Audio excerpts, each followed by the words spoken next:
हिमाचल प्रदेश में कोविड-19 पॉजिटिव के कुल मिला के 76 केसेस हुए हैं और इस वक्त 34 केसेस एक्टिव है और 3 डेथ्स हुए हैं। पिछले कल एक व्यक्ति बड़सर के गलोड़ से बिलोंग करता है, राजकुमार नाम का 52 ईयर व्यक्ति का डेथ हुआ है। ये बहुत अफसोस की घटना है और मैं पुलिस विभाग की तरफ से राजकुमार के फैमिली मेंबर्स को संवेदना व्यक्त करता हूं। इस वक्त पूरे देश में 86,000 केसेस हुए हैं और 2,750 डेथ्स हुए हैं, लेकिन चाइना के कंपैरिजन में हमारा केसेस बढ़े हैं, लेकिन डेथ रेट चाइना में 5.5% था और हमारा 3.2% है। हमारे देश में 35% रिकवरी रेट है। ये संतोषजनक है। शिमला के बारे में कुछ लोग सोशल मीडिया में लिखते हैं कि शिमला कोविड फ्री है। मैं ये समझता हूं कि ये कहना उचित रहेगा कि अभी तक कोविड-19 पॉजिटिव केसेस शिमला में डिटेक्ट नहीं हुआ है। हमें इस मामले में कभी भी ओवर कॉन्फिडेंट नहीं होना चाहिए और पूरा प्रिकॉशंस लेना चाहिए। इंस्टीट्यूशनल क्वारंटाइन के बारे में कुछ कंफ्यूजन है, मैं क्लैरिफाई करना चाहता हूं। जो लोग रेड डिस्ट्रिक्ट से हिमाचल आएंगे उन्हें इंस्टीट्यूशनल क्वारंटाइन में रखा जाएगा। 6-7 दिन के उपरांत उनका जब टेस्ट किया जाएगा, अगर टेस्ट में नेगेटिव आता है वो बाकी टाइम होम क्वारंटाइन में रह सकते हैं। Institutional quarantine plus home quarantine कुल मिला के 14 दिन का रहेगा और जो होम क्वारंटाइन का आदेश होगा उसका कड़ाई से पालना करना होगा। लेकिन अफसोस की बात है कि अभी भी लोग होम क्वारंटाइन का नियमों का पालना नहीं कर रहे हैं। यहां तक है कि एक व्यक्ति जो मुंबई से आया था और हरोली पहुंचा था, उसने एक झूठा एड्रेस दिया था मोहाली का जो ऑरेंज जोन था और होम क्वारंटाइन में चला गया। अब पॉजिटिव पाया गया, उसने अपना फैमिली मेंबर्स को खतरे में डाला है। इसके ऊपर मुकदमा दर्ज किया। इस तरह का जो हरकतें बहुत ही निंदनीय है। हम सबको एक रेस्पॉन्सिबिलिटी समझना चाहिए और पूरा प्रिकॉशंस लेना चाहिए। जो हिमाचली विदेशों में फंसे हैं वे अगर हिंदुस्तान आना चाहते हैं तो जो रेसिडेंट कमिश्नर हिमाचल भवन दिल्ली के ऑफिस को संपर्क कर सकते हैं। उन्हें नोडल ऑफिसर बनाया गया है। ये हमारे ध्यान में आया है कि कुछ एक मकान मालिक टेनेंट्स को तंग कर रहे हैं और एडवांस रेंट मांग रहे हैं और यहां तक है कि 1 साल तक का एडवांस भी मांग रहे हैं। ये सही नहीं है। इस वक्त लोग स्ट्रेस में हैं और परेशान हैं। कईयों ने नौकरी खो लिया, कईयों ने तनख्वाह नहीं ले पा रहे और इस हालात में इस तरह का डिमांड करना सही नहीं है। मैं मकान मालिकों से अनुरोध करता हूं कि वे लोगों का दुख तकलीफ इस हालात में समझे और ऐसा ना करें। कुछ एक अच्छी घटना भी हमें देखने को मिला है। कुल्लू में एक व्यक्ति राजस्थान से आया था, उन्हें होम क्वारंटाइन का आदेश दिया गया था, लेकिन वो अपने घर से 16 किलोमीटर दूर क्वारंटाइन में रहा और अपने घर तक नहीं गया। और दूसरा एक इंस्टेंस हमारे नॉलेज में आया है कि सरकाघाट में कोरोना पॉजिटिव की वजह से एक व्यक्ति की डेथ हुई थी और उसका गेहूं का फसल काटने के लिए उसके गांव से तमाम लोग इकट्ठा होके उन्होंने फसल काटा। लोगों में एक यूनिटी भी देखने में मिला है। बहुत सारे लोग, मेजॉरिटी लोग जो है होम क्वारंटाइन का नियमों का कड़ाई से पालना कर रहे हैं। मैं इन सबको धन्यवाद करना चाहता हूं। प्रधानमंत्री जी ने कहा है कि लोकल को बढ़ावा देने के लिए वोकल होना जरूरी है और लोकल को ग्लोबल प्रोडक्ट में पहुंचवाना है। प्रधानमंत्री जी ने आत्मनिर्भर भारत की बात भी कही है और इसके लिए इकोनॉमिक पैकेज भी उन्होंने घोषणा की है। इसके उपरांत वर्ल्ड बैंक ने हिंदुस्तान को $1 बिलियन की घोषणा भी की है। ये एक पॉजिटिव डेवलपमेंट है। इसके बारे में सोशल मीडिया में तरह तरह की बातें लिखी जा रही है। मैं 1-2 बात इस संदर्भ में कहना चाहता हूं। एप्पल कंपनी के मालिक स्टीव जॉब्स ने कहा है, when you do things with passion for quality you make wonders. जब गुणवत्ता के लिए एक जुनून होता है हमारे अंदर और उस दिशा में हम काम करते हैं, गुणवत्ता बढ़ाते हैं, तो हम एक चमत्कार कर सकते हैं। यह चमत्कार स्टीव जॉब्स ने किया है, आज Apple iPhone, Apple iPad, Apple laptop दुनिया भर मशहूर हुआ है। ये संभव है। इसके अलावा हम देख सकते हैं जो गुच्ची हो या वर्सैक हो, इटली के छोटे कस्बों से ये शुरू हुआ है। गुच्ची का मालिक एक टेलर का बेटा था और ये लिफ्ट ऑपरेटर था और उसने घुड़सवारों के लिए बैग बनाना शुरू किया। बैग की क्वालिटी में कॉन्सेंट्रेट किया। आज दुनिया भर में बैग्स गुच्ची ब्रांड का मशहूर हुआ है। यही कहानी वर्सैक प्रोडक्ट का है।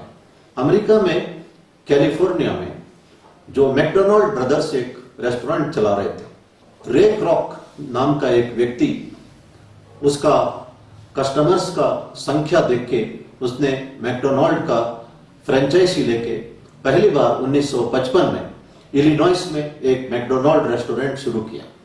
उसका कंसंट्रेशन था क्वालिटी पर, लेस प्राइस पर और क्विक डिलीवरी पर और हाइजीन पर और टेस्ट पर। 10 साल में 700 मैकडोनाल्ड रेस्टोरेंट्स अमेरिका में खुल गए और आज दुनिया में 119 राष्ट्र से ऊपर राष्ट्रों में मैकडोनाल्ड रेस्टोरेंट्स खुले हुए हैं। ये संभव है। इसी तरह कर्नल सैंडर्स नाम का एक व्यक्ति, सीनियर सिटीजन, 65 इयर्स का व्यक्ति, केंटकी में रहता था। उसके पास पैसा नहीं था, लेकिन उसका एक चिकन रेसिपी लोग पसंद करते थे, उनका दोस्त पसंद करते थे। उन्होंने केंटकी से बाहर निकले और अपना चिकन रेसिपी को बेचने में लगे रहे। 1008 जगह पर उनका रेसिपी रिजेक्ट हुआ है और 1009वां जगह पर उनका रेसिपी एक्सेप्ट हुआ है। उसके बाद द रेस्ट इज हिस्ट्री। आज KFC, केंटकी फ्राइड चिकन का जो आउटलेट दुनिया भर में मशहूर है और कर्नल सैंडर्स का फोटोग्राफ KFC के बाहर हमें देखने को मिलता है। यह संभव है। भारतवर्ष में बहुत सारा रेसिपी है। हम चाहे तो इसको भी हम ग्लोबलाइज कर सकते हैं। इसके लिए एक ग्लोबल विजन की जरूरत है। कहा जाता है कि failure is the stepping stones to success. हमेशा तुरंत सक्सेस नहीं मिलता, लेकिन क्वालिटी इंप्रूव करना, लगे रहना हमारा सक्सेस के लिए बहुत ही जरूरी है। और दूसरी चीज जो आवश्यक है वो है राष्ट्रभक्ति। देश प्रेम की वजह से कई देशों ने तरक्की किया है। जापान देश द्वितीय महायुद्ध के उपरांत तबाह हो गया था।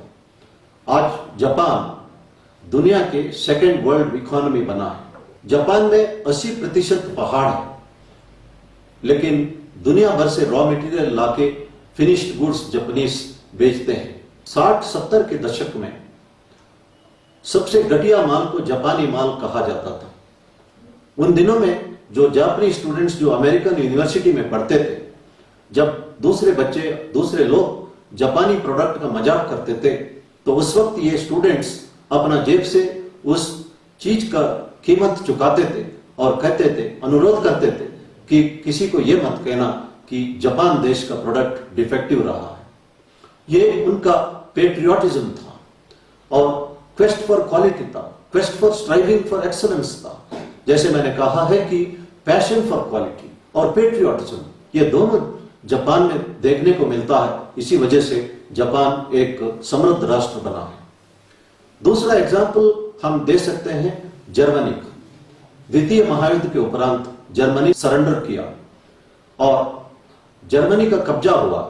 अमेरिका, रशिया, ब्रिटेन और फ्रांस काफी साल तक कब्जा रहा। कब्जा छुड़ाने के उपरांत जर्मनी फिर से एक समृद्ध राष्ट्र बना है। इसके पहले भी पहला महायुद्ध के उपरांत जर्मनी तबाह हुआ था। द्वितीय महायुद्ध के पहले जर्मनी फिर समृद्ध राष्ट्र बना हुआ था। मैं एक छोटी सी एग्जाम्पल बताना चाहता हूं। जर्मनी में कोलोन के नजदीक एक छोटी सी टाउन है जिसका नाम जोलिंग है। वहां पे एक सब्जी की दुकान में 2 बोर्ड लगे हुए थे। जो गाजर स्पेन से इंपोर्टेड था वो अच्छा क्वालिटी का था और उसका दाम आधा था, और दूसरा जो लोकल प्रोड्यूस्ड गाजर था उसका दाम दुगना था और क्वालिटी इतना अच्छी नहीं थी। लेकिन मैंने पूछा दुकानदार से कि इस तरह का बोर्ड लगाने से लोकल प्रोड्यूस कैसे बिकेगा। उसने कहा कि थोड़ी देर देखते रहना। आधा घंटा में मैंने देखा कि जो लोग आते थे वे लोकली प्रोड्यूस्ड जो गाजर है, जो उतना अच्छा क्वालिटी का नहीं था, और दुगना दाम देख के उसको खरीदते गए। मैं इसको देख के हैरान हुआ। ये जर्मन लोगों का देशभक्ति था। हम सोच सकते हैं कि अगर शिमला में जो इंपोर्टेड एप्पल्स होते हैं या लोकली प्रोड्यूस्ड एप्पल्स होते हैं, और अगर इंपोर्टेड एप्पल्स अच्छा क्वालिटी का हो और सस्ता हो, क्या हम ये कर सकते हैं? ये सब सवाल हमको अपने आप को पूछना है। जब हम लोकल प्रोड्यूस को एनकरेज करेंगे तभी वो ग्लोबली कॉम्पीट कर पाएंगे। इसके लिए एक ग्लोबल विजन की जरूरत है और पैशन फॉर क्वालिटी की जरूरत है और देशभक्ति की जरूरत है। प्रधानमंत्री जी ने कहा है कि इस संकट की घड़ी में जब हिंदुस्तान में एक भी पीपी किट उत्पादन नहीं होता था और N95 मास्क ना का बराबर प्रोड्यूस होता था, आज देश में 2 lakh per day PP kit और 2 lakh per day N95 mask produce हो रहे हैं। ये संभव है। इस वक्त साइंटिस्ट, हमारे डॉक्टर्स लगे हैं वैक्सीन और मेडिसिन की खोज में, और हमारे इंजीनियरिंग स्टूडेंट्स ने भी पोर्टेबल वेंटिलेटर्स तैयार किए हैं। एक रिस्ट बैंड जिससे हम कोई भी चीजों को हाथ डालते हैं तो यूवी रेस या सैनिटाइजर्स के द्वारा स्प्रे हो जाता है और डिसइंफेक्ट हो जाता है, उसकी तैयारी की, और टचलेस डोरबेल तैयार की। तो देश अगर इकट्ठा हो जाए और हम लगन के साथ अगर इन्वेंशन करें, हिंदुस्तान कुछ भी करके दिखा सकते हैं।